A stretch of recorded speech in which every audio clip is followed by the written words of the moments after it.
Hello everyone! It is day 6 of Shorty September, and the new project for today is The Bloody Chamber by Angela Carter.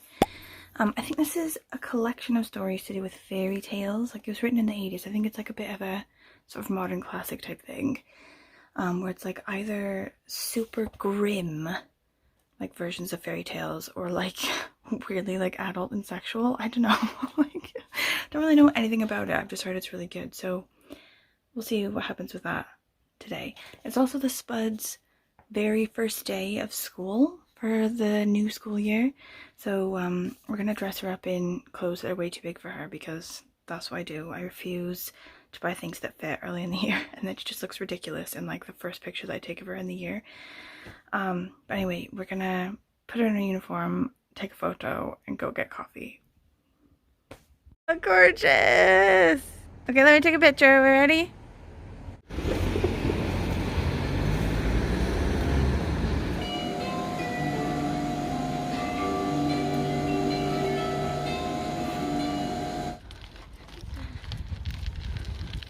Where'd all this fog come from? It's creeping me out. Like, the symmetry is actually quite creepy today, isn't it? Yes. Like, it's not really so nice just coming through here before school. But with the fog, it looks all like Vampire Diaries. Yeah.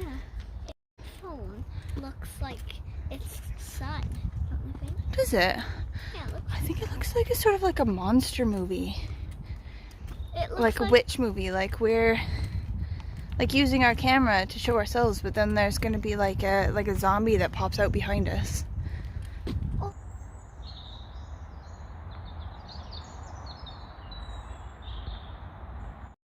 Oh, first day of school!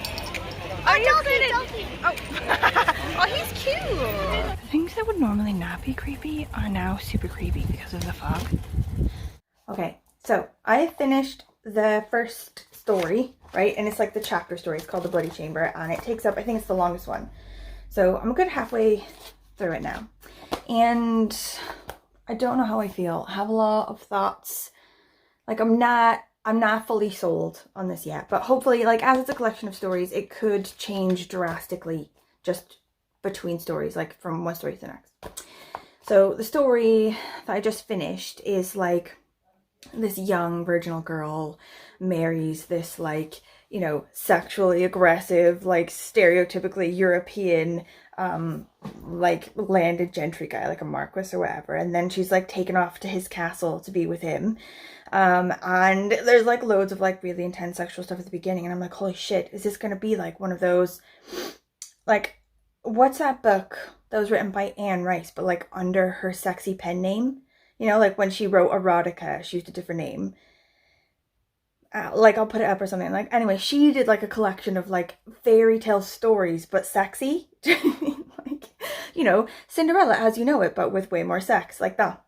And I thought that this was going to be sort of like that, and I was like, oh Jesus, it is a Monday. I am not sure that I am prepared for that. But it turns out that it wasn't that. It is actually sort of horror-y, and he turned out to be like, you know, a blood-sucking monster, basically. You know, like, I'll just give you that spoiler there, because it's only one of the stories.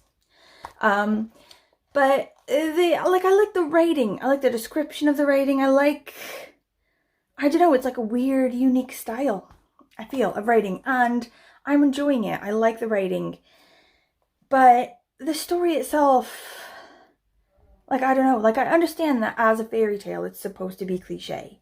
Do you know what I mean? Like, it's playing into that. It's like grabbing it and accepting it and using it all the way. Like, it's powering through the cliche, you know, embracing it. But still, like, I'm just not into it. It's not grasping me. I'm gonna read a bit more. I'm gonna read some more stories, and then we'll talk again. As a sort of side note, I have a bit of a book haul to share with you that I'm sort of excited about. It sort of happened accidentally, but all the best ones do, I feel. I went out on Saturday with some friends to just like initially go drinking, right? But on my way there, when I was just riding my bike to go meet them, I accidentally found this store that Shan and Bert at Pastory Time are always talking about, in which I haven't like been able to place the location of. Like, I think, oh, is it here, is it here, is it here? And I accidentally just sort of found it on my way to the pub, like trying to meet my friends. So I stopped in. I was late to meet them and I did apologize for that, but you know, sometimes things are very important. Anyway, it's called the Queer Emporium, and it's, you know, if you live in Cardiff, it's like smack in town. It's in like one of the arcades, or like the end of one of the arcades. So I went in there and they have like a really good book selection. Like it's like not very big, like their book section is quite small, but they're like loads of them on there. I was like, oh, I've heard about this one, I've heard this one's really good, I want to get this one, oh, I've heard this one's really good. But obviously I was on my way to go out drinking, and like the handbag that I had with me was not very big, so it's like I'm really gonna only have to be able to get 1 or 2 of these, because I'm gonna have to carry them out with me like the rest of the night. So the first one I got is Johnny Appleseed, Joshua Whitehead, right? So this one is about an Indigenous kid. It's you're gonna need a rock and a whole lot of medicine is a mantra that Johnny Appleseed, a young two-spirit indigiqueer and NDN glitter princess, repeats to himself in this vivid and utterly compelling debut novel by Joshua Whitehead. So I heard about this one last year for Indigathon. So it was recommended and I put it on my list as ones that I could potentially read for Indigathon, but then never got around to it and never found it or like bought it or anything. Then I saw it for sale in this one shop and thought, oh, this is the time to get it. I've heard it's really good. Off the resin, trying to find ways to live, love and survive in the big city, Johnny are you listening to my dog like literally hack up all her lungs? Maisie, have a drink. I just think this looks delightful. Okay, the next one, I'm pretty sure I heard about from my friend, like just sort of like sitting and drinking and like talking about books. I'm pretty sure that he mentioned this one. I can't think of where else I would have heard it, but it's called Ola Papi by John Paul Brammer. So this guy is a columnist, and I think I had heard of the column before I ever learned about the book, right? So he's like, he launched his career as the Chicano Carrie Bradshaw. In Ola Papi, the book, JP shares a story of growing up biracial and in the closet against the backdrop of America's heartland while attempting to answer some of life's toughest questions. How do I let go of the past? How do I become the person I want to be? Should I hook up with my grade school bully now that he's out of the closet? Questions we've all asked ourselves, surely. Like, he's just hilarious. His column is hilarious. And now he's written a book. So I think it's going to be just like really funny and weirdly heartwarming. I know it doesn't seem it, but I feel like it's gonna touch the soul, this one, okay?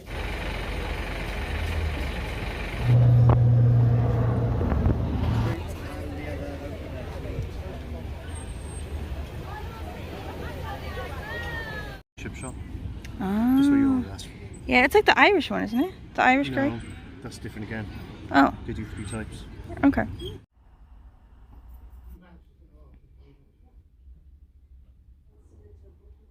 Just got this graphic novel from the library. Like, I just popped in there, like, not really looking for anything, just like, because now that COVID is like relaxing and you can go in there and browse for like the first time in ages, I'm just into it. And I feel like this random graphic novel about a garage band super speaks to me. I don't really know why. Okay, so an update on the book, right? I've now read, I think, 4 stories, and I'm getting close, like pretty close to the end. I've only got a couple stories left. They're going quite quickly, actually.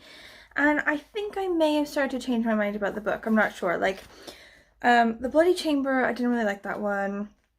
And then the next one, The Courtship of Mr Lyon, also was just basically Beauty and the Beast and didn't really have anything in it that was different from the traditional way we tell Beauty and the Beast, so whatever. But then there's 2 after that. There's The Tiger's Bride and Puss in Boots, and those ones were weird.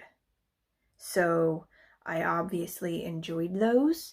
One of them had an element where a cat fell in love with another cat and then had to manipulate a situation where the owners of the cats could get together, you know, so he had to basically kill the husband of the other one, and I feel like I was into that one in a weird way.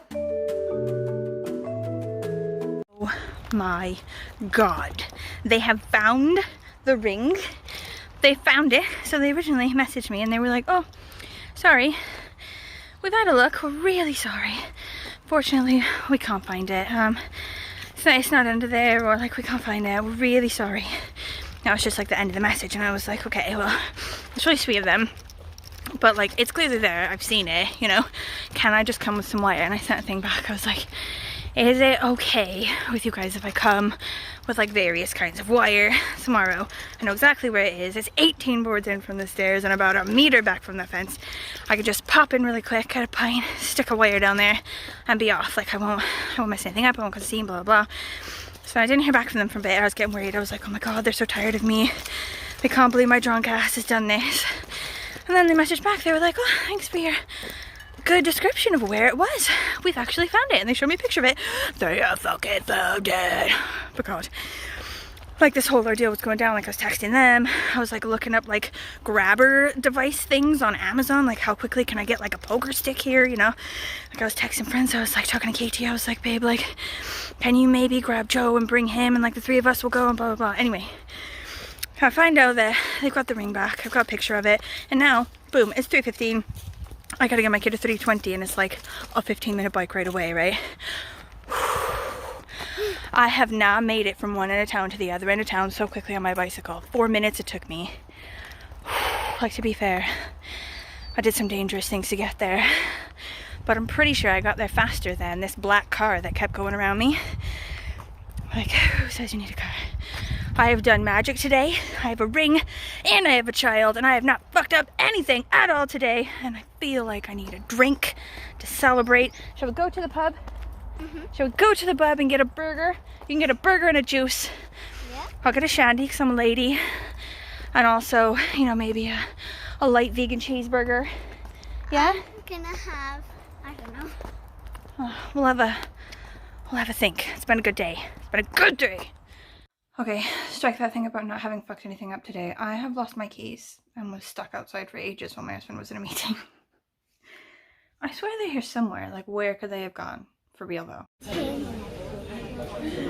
Okay, I have finished The Buddy Chamber by Angela Carter, and I enjoyed some of the stories. Like, they were, you know, cute, weird, you know, some of them were funny, some of them were super sexy and weird, you know.